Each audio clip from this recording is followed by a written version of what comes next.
Hi team, welcome to episode 2 of the Health is Wealth podcast.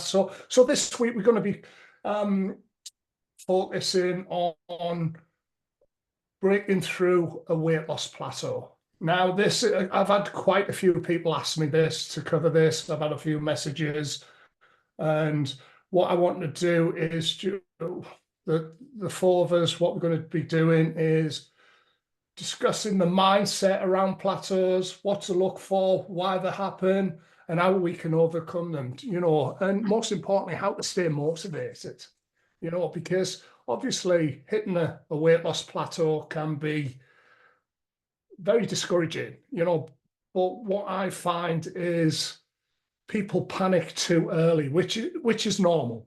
Some people will panic within 2 to 3 days of the scale not moving, or if it's going in the wrong direction. But it's all about trusting the process, my favorite saying lately, but also having some patience, because it's inevitable at some point it will happen, because our bodies are amazing machines and they're forever adapting. They will adapt to, they will get used to the amount of calories you're having, etc. This is when we need to make changes by increasing things like our step count, increasing cardio, but there's lots of other ways we can do it, which we're going to go through now. So what I'll do is I'll pass you on to Gary just to give his thoughts on plateaus, why they happen, and Gary. Yeah, so firstly, welcome back to the new episode. But secondly, as you said, I think the big mindset shift that really helped me on my journey getting to, full shoot condition is really managing the inputs and putting all the focus and effort on the inputs, because you can't control the outputs. So what happens after that is outside of your control. So in my experience, is putting all the effort and attention into the inputs via, whether that's calorie tracking, are you, tracking as accurate as possible, your steps, your cardio, your training, and then letting the results on themselves.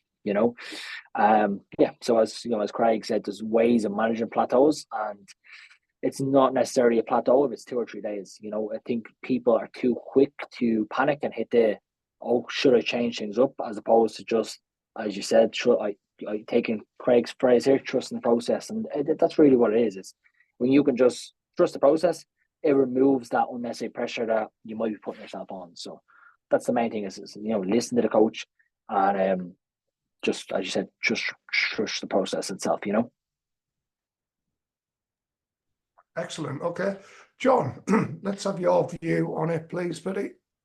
Yeah, my first thought is a very clean definition of what a plateau is. I think it's important to, you had mentioned before, not to panic too early. And I think it's really important to talk about what an actual plateau means. It's certainly not a day. It's certainly not even a week, right? You can't lose or gain a massive amount of mass, in a handful of days. It's just not possible. It's literally between food that's going into your body, or let's say we talked about this the other night, I decide to, all the carbs that I'm eating for the day, I just happen to be loading those up at night so that I can be a little bit more ready for my workouts the next morning. So that's going to cause water retention, and that's going to cause the scale to go up a little bit.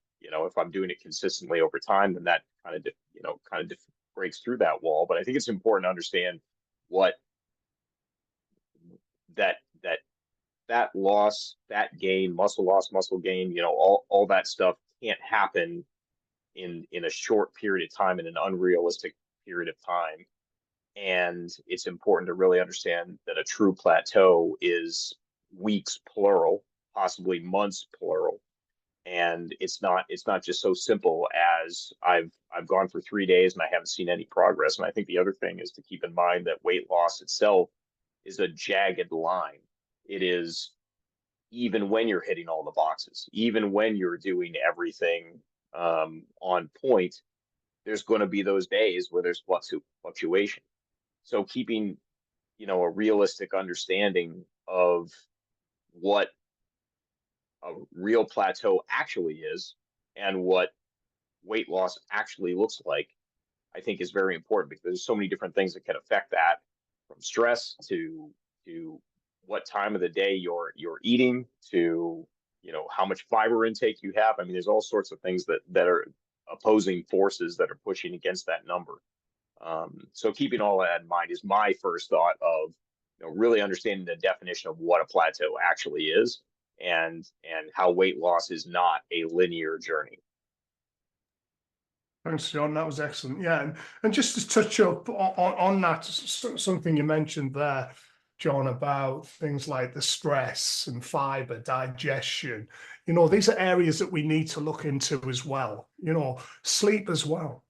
If you're not getting good quality sleep, it's going to raise cortisol, which the hormone controls stress. So when your body is under stress, it doesn't want to let go, basically. And if it's under a lot of stress, that is.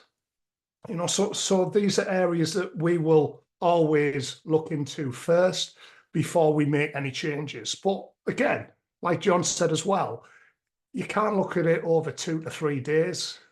The way we would look at it is over, if there's no movement within 2 weeks, over 2 weeks. So that's our protocol. If there's no movement within 2 weeks, then we need to do something about it. But in between them 2 weeks of not making any changes, we need to look at what changes have been made by yourselves. Like I said, is sleep, is it bad? Have you got a lot on at work? Is stress, is it high? Are you actually tracking your food? Everything you eat, can you honestly say is getting logged? Is it getting measured? Because if it's what isn't measured, it isn't managed and it's the same as guesstimation, guessing portion sizes. It takes 2 minutes to put it on a scale and weight and just add it in to your tracker.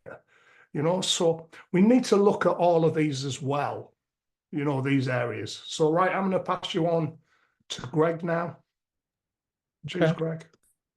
Yeah, I mean, I think I would pick up on a couple of the things that have been raised already. I mean, Gary, said, focus on the inputs, said a different way, kind of focus on the things that you can control, and then, kind of worry a little bit less about the things that you can't. I think that's certainly been true in my case, is that there's a lot of kind of vagaries, kind of ups and downs, as John was kind of talking about, in terms of based on sleep, based on what you're eating, sodium intake, things like that. Like, there's just going to be fluctuations around that. And I know that, at least for me, prior to working with Craig, I would typically weigh myself maybe once a week, or once, say every 2 weeks.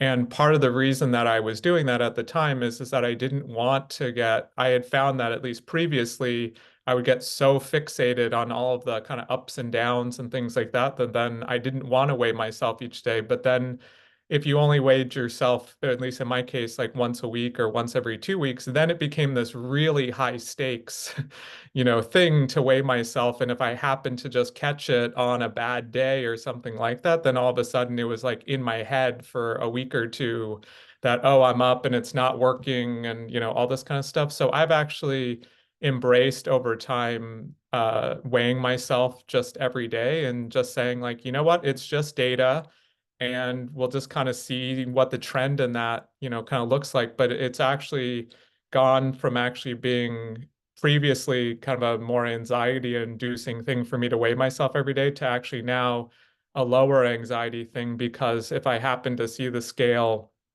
move around and stuff, like, I mean, John's absolutely right. Like, I mean, short of some like extreme eating thing, that you're doing, like, I mean, if you happen to like go enter the Nathan's, 4th of July hot dog eating contest or something, like, then maybe, yeah, sure, you can like put on, 5 pounds overnight or something like that. But like, otherwise, like, that's just not a thing, right? I mean, it's water, it's other stuff, like that kind of a thing.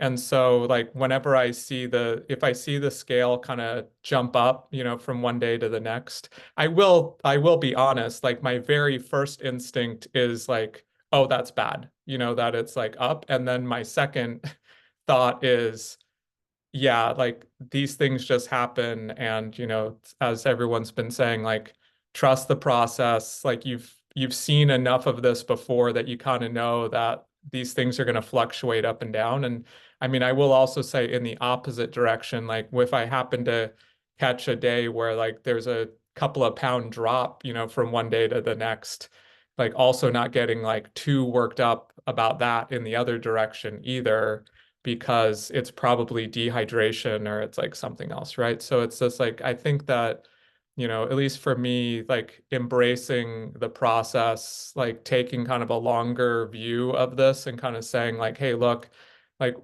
obviously like you get there one day at a time, but being so fixated, particularly around a number on a scale that like maybe is moving around from one day to the next, like just taking a longer time horizon view on that, I think has been quite useful for me personally. Excellent. Thanks for that, Greg. Yeah, so I suppose, you know, we have to look into now how do we deal with it? But first, before I get into that, you know, a lot of it, like I say, can have something to do with the tracking side of things. Or maybe you're being good Monday to Friday, on a weekend, it's going a bit out the window, you know, events coming up, things like that, social events where you maybe going over on your calories and you're guesstimating a lot, sort of thing. But how do we deal with weight loss plateaus? The first thing I look for with every client is, what stage of the journey are they in? So if they're in the early stages and they hit a bit of a roadblock, things are moving, like I say, we would leave it a week or two to see if there's going to be any movement. Then we can either go to two different ways. We can either increase activity by adding some form of cardio or more steps, something like that, or we can reduce the food intake. You know, like I say, it depends on what journey you're in. If you're maybe like 3-4 months in, the calories are quite low because, you know, as you lose weight, your body, again, it keeps adapting. So everything will move as you move throughout the journey. So what I mean by that is, so when we get to a certain point when the calories are very low, we've got to change the way we do it, you know, and this is when we would incorporate what's called the diet break. So a diet break is very beneficial for quite a few different reasons. One, how we would do it is we would raise your calories. And this is where people get a bit worried. Oh, wow, raising my calories, I'm going to start gaining weight. You know, I'm going to, you know, it's not going to work this for me, sort of thing. They will ask questions, which I'm sure whoever's listened to this that we've had diet break will understand that what I'm talking about. So we would take calories up to maintenance calories, the calories your body needs to maintain the weight that you are at that point. Again, like I say, these calories change. Your maintenance calories change throughout the journey as the scale comes down, if that makes sense. So we would, like I say, put you in maintenance for a week, and then what that will do, it's going to restore hormone balance, extended periods of, you know, like extended periods of dieting, our hormones will change constantly, you know, throughout the journey. So this is where we need to box clever. We need to include something by putting systems in place that's going to help continue the progress. And I know it's easier said than done, but ultimately you need to be patient with it, you know, and this is where we as coaches, you know, have to explain how it's going to work. This is where we come into it to help you along to understand that. I'll pass you on to Gary. Have you got any words you want to say, Gary?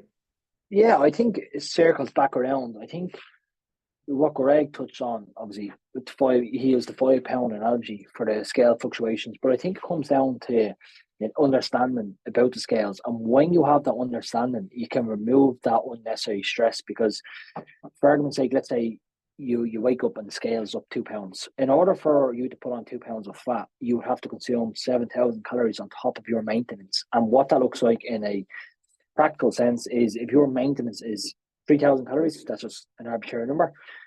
For you to put on 2 pounds of fat, you would have to eat 10,000 calories, which is extremely unrealistic if it's the case, if it was just a quote unquote a normal day and your scale is up 2 pounds. So I think it's firstly having that awareness around the numbers, then you can kind of look at it from a logical point of view and remove that emotion from it and say, right, did I overindulge to the point where it's 10,000 calories?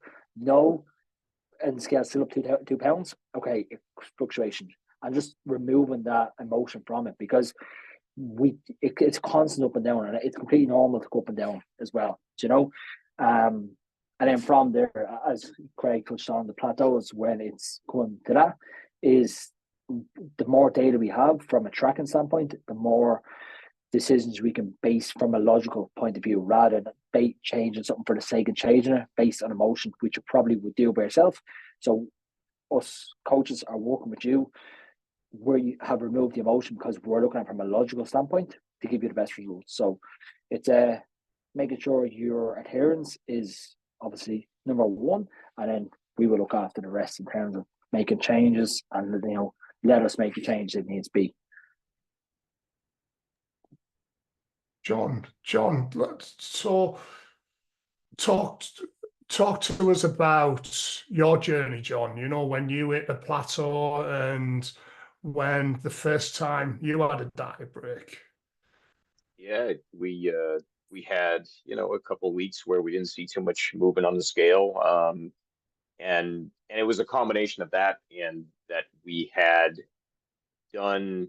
I think I was in a long time deficit, like 12 months. I think we had approached, and that first diet break I took, I was anxious, but at the same time, when we did it, it helped me. I can't as much speak to the science around it, but I can only, that's not my field of research. But what I can say is that as far as my mental state, as far as my ability to recover and recuperate and get back on track, and my focus and intensity, what that brought for me by having that week where we increased our calories, and I was able to come back into that deficit the following week with that much more intensity and focus. And I think that for me on a mental level, was an incredible benefit. And then, to be honest, I saw movement almost instantaneously when coming off of that diet break. So probably the other thing that I would add to that is a diet break is not a free for all, right? It's not, okay, well, you get 500 extra calories per day this week. That's not 5,000 calories. That's not, you every once in a while we're going to go off the rails, of course. But there is a control mechanism we want to put around that diet break, of course. But for me, on a level of increased focus, getting my head back in the game, making sure that I was now, eye on the prize, that week away. And for what it's worth, it also helped me in the gym as well. So having those extra calories, I was able to, I think during that diet break, I hit more PRs than I had hit in recent months. So I thought it was super beneficial for my head space, for my attitude, and to continue my focus after the diet break was over. Excellent. Thanks, John. And touching on what Greg mentioned about getting weighed daily as well, and this is why we ask you guys, to weigh daily, because it could be one week Again, the day before you could have had higher sodium. You know, if you're only getting weighed once a week, you could have had higher sodium. You could have digestion issues. You know, your body's going to be carrying more water off the extra sodium within your body, so you're going to get a higher read. Again, this is going to mess with your head. Where if we're getting weighed daily and we're taking an average, it's a lot more beneficial than just doing it once a week. So I'll pass you on to Greg now. So Greg, be good to get your feedback on the experience and, you know, when you first started your journey and we hit a plateau. Yeah. No, absolutely. I mean, I think pretty consistent with, you know, what John shared. You know, it's like, at least for me, uh, you know, things were kind of coming down, you know, weight wise, you know, kind of hit a little bit of a plateau. And if anything, like my instinct in that scenario would have been to say, oh, I actually need to cut more than, you know, I need to go even lower in a deficit, because that's just how I would have like intuitively handled it prior to, you know, kind of working with Craig. And you know, so the thought of like increasing calories then kind of felt like the opposite of what we should be doing. But um, it actually, like, as I've like learned more about this, you know, Craig and Gary are the experts here on the science and stuff. But the way that I kind of, you know, think about it personally is like, if you think about the human body has evolved over time to survive, and to survive over a broad range of conditions, and to adapt to whatever circumstances it kind of gets placed in, right? And so the goal for the body is not to have like six-pack abs or whatever. The goal is to like survive, right? And be able to do whatever it is you need to do in that, you know, situation.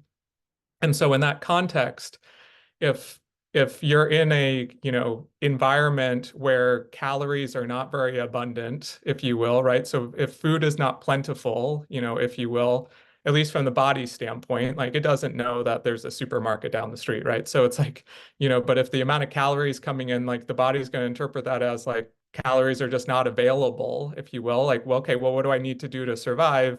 I need to ratchet down how many calories I'm burning. I need to hold on to fat. I need to like do a bunch of stuff because like I want to survive.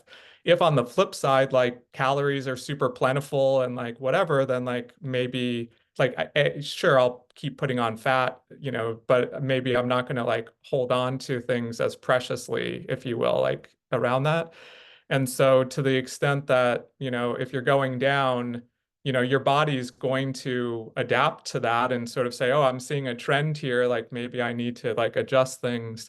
And so having the diet break and stuff, at least for me, like intuitively, it's like, oh, it kind of mixes it up a little bit. It sends a signal back to the body like, hey, you don't need to be as precious around holding on to the fat, you know, because like calories are available when they're needed, you know, like that kind of a thing. So, you know, I do, you know, in hindsight, I'm like, oh, actually, this like maybe makes a little bit more sense to me. But yeah, but you know, big picture, you know, when I did kind of hit those plateaus, it was helpful both psychologically to have a period where maybe I had a little bit more flexibility in terms of what I was eating or how much I was eating. You know, to John's point, it was nice to have, you know, a bit more calories to work with in terms of like doing, you know, pushing a little harder in the gym and that sort of a thing, and just kind of resetting on a couple of fronts before maybe then returning to a deficit. The other thing which I'll just like kind of quickly mention is that I know it can be pretty hard, or at least it was for me, kind of on the way down in terms of losing weight. You know, at this point, like my goal is more to just like maintain it, if you will, and like also improve my performance. And if anything, like my calories are now like way higher than they ever were in the past. And part of that is that in the course of working with Craig, you know, kind of firing up the metabolism, so to speak, you know, has actually worked. But to get there, it's been like a 2-year process, right? And I'm not saying that that's like the timeline for everyone else. It could be shorter, it could be faster, like whatever. But my point is just like at different points in the journey, you're going to be doing kind of different things. And so just because maybe you're in a phase where you're trying to lose a bunch of weight, it doesn't necessarily mean that you're going to have to be in that mode forever. So also just kind of keeping that perspective on things can also be helpful as well. Awesome, Greg. That was great. Thanks. Yeah. Yeah. So, like, to summarize it up, at some point throughout the journey, there's always going to be a time when we do hit a roadblock, when we hit plateaus. But again, us as coaches, our last resort is to reduce calories, because we've also got to look at other areas as well when it comes to, like what we've mentioned, stress, sleep, actually how much activity are you doing? If someone's trained 6 days a week and doing 15,000 steps and 3 runs a week, something like that, you're going to need more calories. This is why we will always start you on higher calories to begin with. So we've got a good buffer to bring them down if needed. But it will always be last resort to reduce calories. We will look at every area first.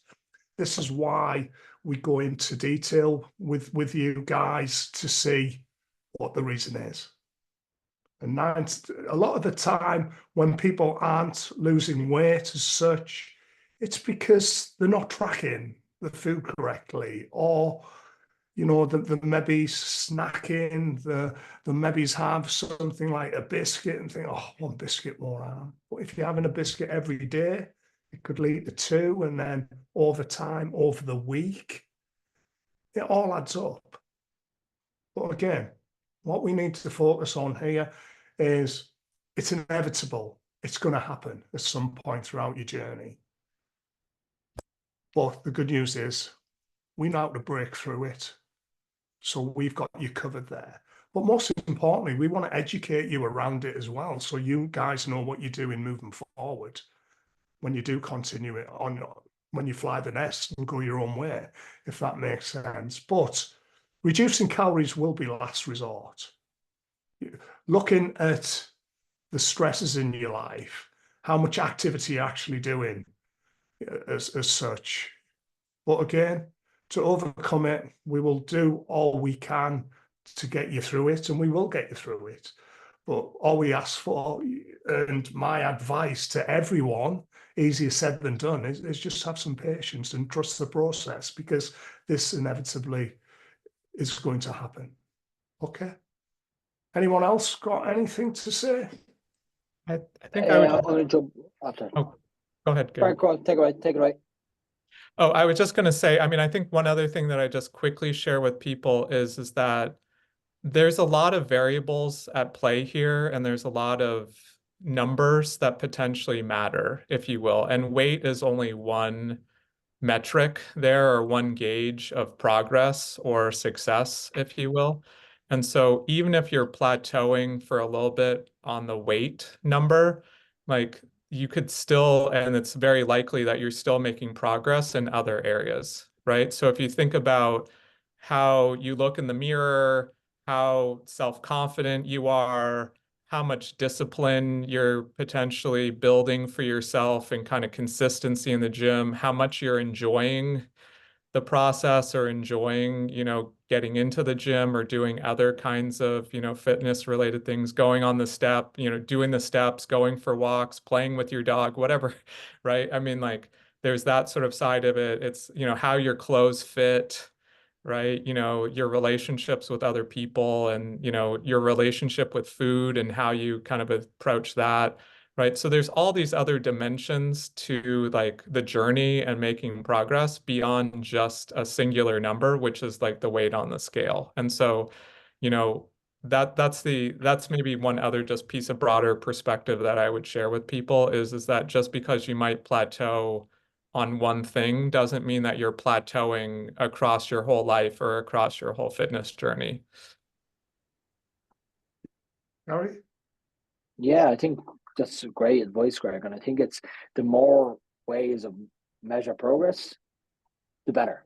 Because ultimately you'll have more ways to measure results. And if you're measuring based on just one metric, it can be up and down. And then if that's the way you're measuring it, your emotions are going to be up and down. So I think looking for more ways to celebrate the wins along your fitness journey is big help. So I just want to throw my 2 cents into what John was saying about his diet break and why he got the results after that. So obviously when we're dieting, NEAT is the non-exercise activity thermogenesis, which is obviously plays a massive factor within the fat loss journey. So naturally, as we diet, our NEAT will gradually go down as bodies, because as Greg said, it's the body preserving the energy because it thinks it's going to try and survive. So if you look at someone dieting really on low calories as towards the end of a prep, or their facial expression will even change, they'll stop smiling even more. The body will literally, so even fidgeting, so the way I'm moving, if I'm on really low calories, I won't fidget as much. So it's the body preserving the energy. So by having that diet break, as what John touched on, the body will bring back up the NEAT and replenish the levels from that, and hopefully get the body moving again in the way it should be. And for them, when you go back into that deficit, then you continue on that high NEAT output, resulting in the more fat loss. So that's just a bit of a 2 cents in. I know, John, you kind of wanted to understand a bit more about that, so hopefully you found that was somewhat useful. Anybody listening also understands as well. Yeah, that's great. Probably the other thing that I would, putting things in perspective as well, and just to kind of play off what both of you said, we've had plenty of people in this program who have reported, even in the early stages, hey, I haven't lost a pound, but I've dropped 2 belt sizes, right?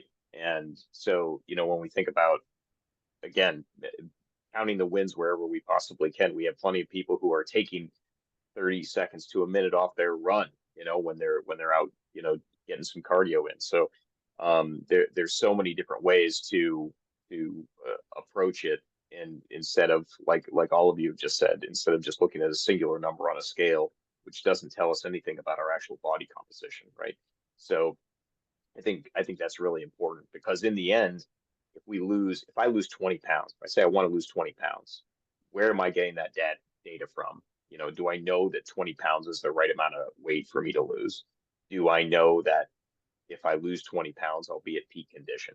And to also understand that losing that 20 pounds or whatever that number is, it doesn't solve the world's problems, right?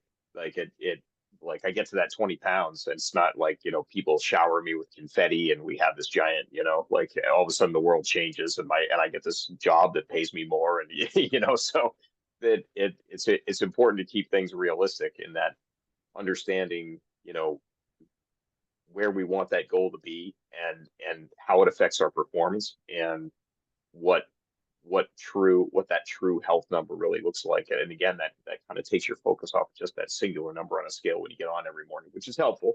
But at the same time, it is just a singular piece of data to measure the entire journey. And there's so many other ways to do it. So. Excellent, John. Anyone else have anything to say? Right, let's wrap it up. So, that was on mute.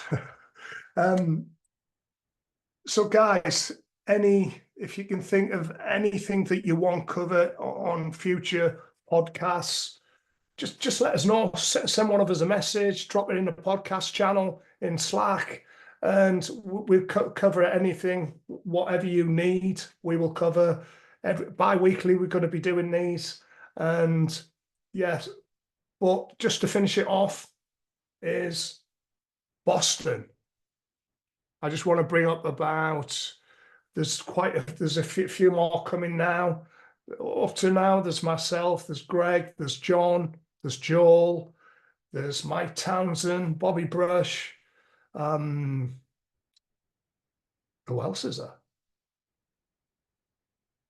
I'm trying to think. Eric's coming, Eric Grass.